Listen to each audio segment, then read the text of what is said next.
নির্বাচনী প্রচারণা শুরু হয়ে গিয়েছে এবং এবং দলগুলো শীর্ষ নেতারা বিভিন্ন জেলায় জেলায় সফর করতেছেন এবং সেখানে বিভিন্ন কথাবার্তা বলতেছেন এবং একের প্রতি অন্যের আক্রমণটা খুব পরিলক্ষিত হচ্ছে। এগুলো রাজনৈতিক কৌশল, এগুলো হতেই পারে। অনেকে বলেন যে তারেক রহমান কেন বললো যে জামাতের কারণে ভূমিকম্প হয়। এগুলো রাজনৈতিক কথা, রাজনৈতিক র‍্যাটরিক, এগুলো বলা লাগে। এগুলো কোনো গুরুত্বপূর্ণ বিষয় না। বাট গুরুত্বপূর্ণ বিষয় হচ্ছে যে কিছু কিছু ক্ষেত্রে সহিংসতা এবং কিছু কিছু মৌলিক বিষয়ে বিরোধী অবস্থান, বিশেষ করে গণভোট। দেখুন, আমি মনে করি যে বাংলাদেশে গত 15 বছরে গণতন্ত্র ফিরিয়ে আনার জন্য সবচেয়ে বেশি কষ্ট যে দল করেছে সে দলটার নাম হচ্ছে বাংলাদেশ জাতীয়তাবাদী দল বিএনপি। তারা গত 15টা বছর হাসিনার সময়ে হেন কোনো নির্যাতন নাই যা সহ্য করে নাই। গুম খুন থেকে শুরু করে, মামলা থেকে শুরু করে, মানে এমন কিছু নেই। হ্যাঁ, ছাত্ররা পরে শেষে এসেছে, এসে একটা আন্দোলন করেছে। সেই আন্দোলনে বিএনপি ছিল, জামাত ছিল, সাধারণ জনগণ ছিল, ছাত্র জনতা ছিল। তারপর তারা সফলতা পেয়েছে, হাসিনা দেশ ছেড়ে পালিয়েছে। কিন্তু বিএনপি যে 14 আন্দোলন, বিএনপির যে 18 আন্দোলন, বিএনপির যে 23 সালের আন্দোলন, প্রত্যেকটা আন্দোলনের কারণে কিন্তু আরেকটা আন্দোলন সৃষ্টি হয়েছে। প্রত্যেকটা আন্দোলনই আরেকটা আন্দোলনের ফসল। এভাবে ধারাবাহিকভাবে কিন্তু হাসিনা পালিয়ে যেতে বাধ্য হয়েছে। কাজেই কোনো আন্দোলনকেই ছোট করার সুযোগ নেই, সেটা সফল হোক অথবা ব্যর্থ হোক। তো সেই বিএনপি, সেই জামাত, তারা সবাই এখন নতুন বাংলাদেশে একটি নতুন গণতান্ত্রিক ব্যবস্থা মেনে নিয়ে একসঙ্গে কাজ করবে। রাজনৈতিক প্রতিপক্ষ হবে, শত্রু হবে না। কিন্তু আমরা কি সেই বিএনপিকে দেখছি? নাসির উদ্দিন পাটোয়ারি, তার কথাবার্তা ভালো না, তার কথাবার্তা অনেক বেয়াদবি আছে, বাট সে যা বলে সব কি মিথ্যা? ঢাকা শহরে 2 রাস্তার মাঝে ডিভাইডার আছে না, ওই ডিভাইডারের উপরেও দোকান। কে বসাইলো? এই দোকান থেকে যারা মাল কিনবে তারা কোথায় দাঁড়াবে আমাকে বলেন তো।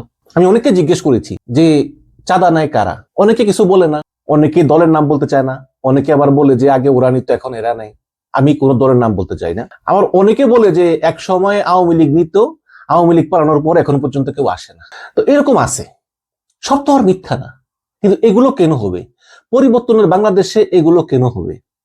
দেখুন, গণভোট, জুলাই সনদ, এই গণভোটে না ভোট দেওয়ার জন্য জাতীয় পার্টি ক্যাম্পেইন করতেছে। করতেই পারে, তারা তো স্বৈরাচারের দোসর ছিল, তারা করতে পারে। কিন্তু যেই বিএনপি এই হাসিনা পালিয়ে যাওয়ার পরে সবচেয়ে বেশি বেনিফিটেড, সেই বিএনপি যখন গণভোটের বিরুদ্ধে অবস্থান নেয়, আপনারা বলতে পারেন যে ভাই বিএনপি তো বলছে তাদের অবস্থান গণভোটের পক্ষে, তারা হ্যাঁ এর পক্ষে, এটা শুধু মুখে একবার বলছে, কিন্তু বিএনপির কোনো কার্যক্রম আমি এটা দেখি না। তারেক রহমান এ পর্যন্ত 7টা জেলায় নির্বাচনী সফর করেছেন, একটা জেলায় একটা বারের জন্য গণভোটের নামটা পর্যন্ত উচ্চারণ করেননি। জামাত ইসলাম, এনসিপি সহ অন্যান্যরা তারা বলতেছে গণভোটে হ্যাঁ ভোট দিন, সরকার বলতেছে গণভোটে হ্যাঁ ভোট দিন। অনেকে বলতেছে সরকার কিভাবে বলে? সরকার বলতে পারে। ইংল্যান্ডে উদাহরণ আছে, ইংল্যান্ডে ইউরোপিয়ান ইউনিয়ন নির্বাচনে, ইংল্যান্ডে স্কটল্যান্ডের স্বাধীনতা নির্বাচনে সরকার সরাসরি একটা পক্ষ নিয়েছে। এটা ওয়েস্টমিনিস্টারিয়ান ডেমোক্রেসিতে আছে, আমি নিজে সাক্ষী, আমি নিজে ভোট দিয়েছি এইসব নির্বাচনে। সুতরাং সরকার এটা করতে পারে, কারণ এটা তো আর কোন দল ক্ষমতায় আসবে কোন দল না আসবে এবং সরকারের কোনো বেনিফিটের কিছু না। গণভোটে হ্যাঁ জিতলেও সরকার বিদায় নিবে, না জিতলেও বিদায় নিবে। অনেক গুজব টুজব আছে যে সরকার থেকে যাবে, এই করবে সেই করবে, এগুলো কিচ্ছু না। এখন তারেক রহমান এতগুলো জেলা নির্বাচনী প্রচারণা করলেন, একটা জেলায়ও তিনি এই গণভোটের কথা একবারও বললেন না। কেন বললেন না? আওয়ামী লীগকে খুশি করার জন্য? আওয়ামী লীগের ভোটটা খুবই দরকার।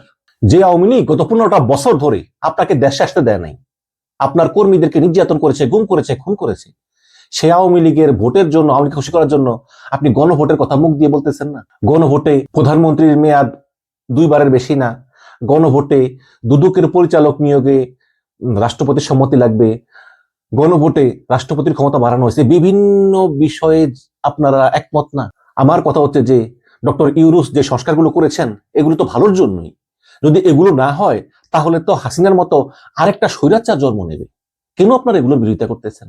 ভোটের মাঠে নেমে যখন চাঁপাইনবাবগঞ্জের হারুন আওয়ামী লীগের ভোট চায় আওয়ামী লীগের কাছে, বলে যে ক্ষমতায় আসলে আওয়ামী লীগকে রক্ষা করবে, যখন মির্জা ফখরুল ইসলাম আলমগীর বলে যে হাসিনা আপার কর্মীদেরকে বুক দিয়ে আগলিয়ে রাখবো, যখন বলে যে হাসিনা আপা থাকলে গণতন্ত্র থাকতো, যখন বিএনপির স্থায়ী কমিটির চেয়ারম্যান মেজর হাফিজ তিনি বলেন যে আওয়ামী লীগ নির্বাচনে নাই, এটাকে নির্বাচন লাগে না, তখন আমার আসলেই মনে হয় যে শেখ হাসিনা ঠিকই করেছিল যে এভাবে আপনাদের উপর অত্যাচার করেছিল। এই 15 বছরের অত্যাচার আপনাদের শিক্ষা হয় নাই। যদি আবার কোনোদিন আপনারা আল্লাহ না করুক এই বিপদে পড়েন, জনগণ আর কোনোদিন আপনার পাশে দাঁড়াবে না। সামান্য কয়টা আওয়ামী লীগের ভোটের জন্য আপনারা যেভাবে আওয়ামী লীগের পক্ষে কথা বলতেছেন, আপনারা সুমনের রক্তের সঙ্গে বেইমানি করতেছেন, আপনারা শহীদ সালাউদ্দিন কাদের সাহেবের সঙ্গে বেইমানি করতেছেন, আপনারা বিএনপির প্রত্যেকটা নেতাকর্মীর সঙ্গে বেইমানি করতেছেন যারা এই গত 15 বছরে গুম হয়েছে, নিহত হয়েছে, আহত হয়েছে। আপনারা ভোলার ছাত্রদলের সেক্রেটারি নূরে আলমের আত্মার সাথে বেইমানি করতেছেন। এগুলো জনগণ ভালো চোখে দেখে না। সবাই মিলে জামাত ইসলামের বিরুদ্ধে, এনসিপির বিরুদ্ধে ক্রমাগত বদনাম বদনাম বদনাম, জামাতের নারী কর্মীদের গায়ে হাত তোলা, জায়গায় জায়গায় জায়গায় জায়গায় পুরুষ নারীদের গায়ে হাত তুলছে, লাথি মারতেছে, এইসব ছবি সোশ্যাল মিডিয়াতে ভেসে বেড়াচ্ছে। আমরা জামাতের কথাও বলি, এই জামাত বলতেছে যে আমাদের নারী কর্মীদের গায়ে হাত তুলতেছে। হাসিনা পালিয়ে যাওয়ার পরে এই জামাতের অন্তত 2 জন কর্মী 2 বার নারীর গায়ে হাত তুলেছে, পুলিশ গ্রেপ্তার করেছে, জামিন হয়েছে, জামাত তাদেরকে ফুলের মালাও দিয়েছে, কোনো ব্যবস্থা নেয়নি। আবার ওই দিন দেখলাম জামাতের বরগুনা জেলার একজন সেক্রেটারি জেনারেল, তিনি ঢাকা বিশ্ববিদ্যালয়ের মেয়েদের বলেছেন বে, পরের শব্দটা বললাম না, তাকে অবশ্য চাপের মুখে পড়ে বাদ দেওয়া হয়েছে। তো এখন জামাত যে কতটুকু নারীদের সম্মান করে, এটার প্রমাণ তাদেরকে আরো বেশি বেশি করে দেখাতে হবে। কিন্তু বিএনপি যেভাবে করতেছে, তারপর জায়গায় জায়গায় হামলা করতেছে, তারপরে এই নাসিরউদ্দিন পাটোয়ারির গায়ে ডিম মেরেছে, এগুলো ভালো লক্ষণ না। এতে জনগণ কিন্তু রাগান্বিত হয়, এবং রাগান্বিত হয়ে বিএনপি জনপ্রিয়তা দিন দিনই কমে, এবং জনগণের ভিতরে উদ্বেগ আরো বাড়ে যখন ভারতে পালিয়ে থাকা শেখ হাসিনা একটি সাক্ষাৎকারে বলেন যে বিএনপি যদি সরকার গঠন করে, আমি আশা করব তারা আওয়ামী লীগের উপর থেকে নিষেধাজ্ঞা তুলে নিয়ে প্রকৃত সংসদীয় গণতন্ত্র ফিরিয়ে আনবে। প্রকৃত বিরোধী দল ছাড়া সংসদ কখনো সংসদ হতে পারে না। এখন ওই যখন উনি 15 বছর ক্ষমতা ছিল, তখন জাতীয় পার্টিকে গৃহপালিত বিরোধী দল হিসাবে তিনি পেলে পুষে বড় করেছেন।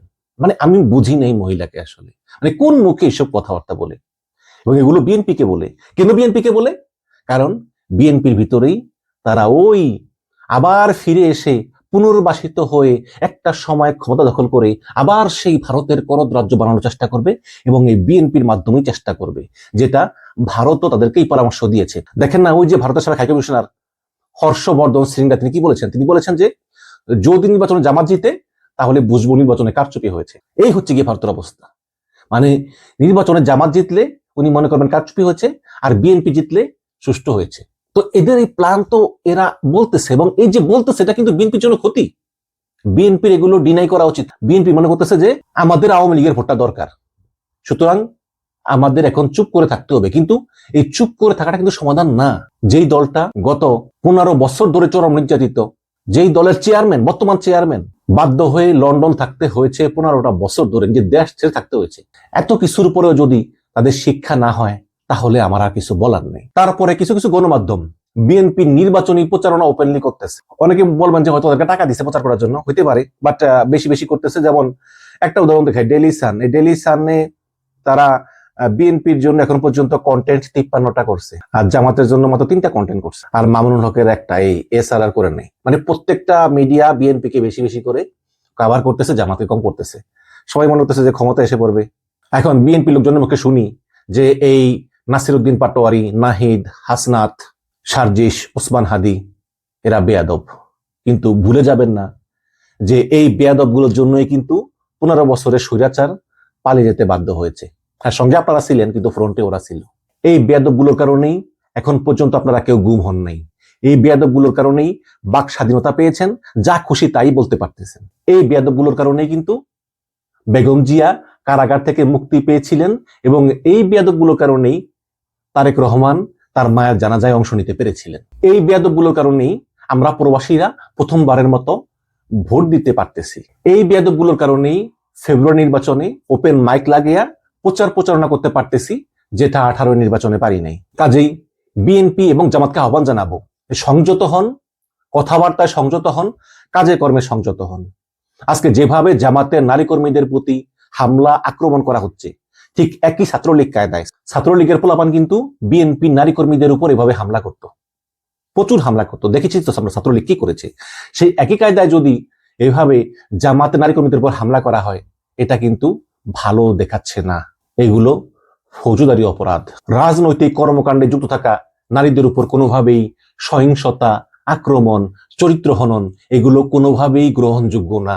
এখন এই প্রেক্ষাপটে গুরুত্বপূর্ণ প্রশ্ন হচ্ছে যে নির্বাচনের আগে এখন এই মুক্ত পরিবেশ বলা হচ্ছে, এখানে যদি বিরোধী মতের উপর এই ধরনের আক্রমণ, সহিংসতা, বিশেষ করে নারীদের উপর যে আক্রমণ করা হয়, তাহলে মত প্রকাশের স্বাধীনতা, গণতান্ত্রিক অংশগ্রহণ, সম্মান এবং নিরাপত্তা বজায় থাকবে, আমরা কিভাবে তা আশাবাদী হব? ভয়, অপমান এবং বল প্রয়োগের উপর নির্ভর করে কোনো সুস্থ রাজনৈতিক ব্যবস্থা গড়ে উঠতে পারে না। যে সংস্কৃতিতে অন্যের প্রতি সম্মান দেখানো হয় না, সে সংস্কৃতিতে কোনো সুষ্ঠু গণতান্ত্রিক ব্যবস্থা গড়ে উঠতে পারে না। একটি ন্যায়ভিত্তিক, স্থিতিশীল গণতান্ত্রিক সমাজ গড়তে সবার প্রতি সবার সম্মান দেখাতে হবে, বিশেষ করে নারীদের প্রতি। নারীদের নিরাপত্তা, মর্যাদা, অধিকার নিশ্চিত করতে হবে। হুমকি, আক্রমণ এবং অপপ্রচার রাজনীতি এখনই বন্ধ করতে হবে, এটা সময়ের দাবি। এবং পরিশেষে বিএনপিকে জোরালোভাবে গণভোটে হ্যাঁ ভোটের ক্যাম্পেইন করার অনুরোধ জানাচ্ছি। ধন্যবাদ।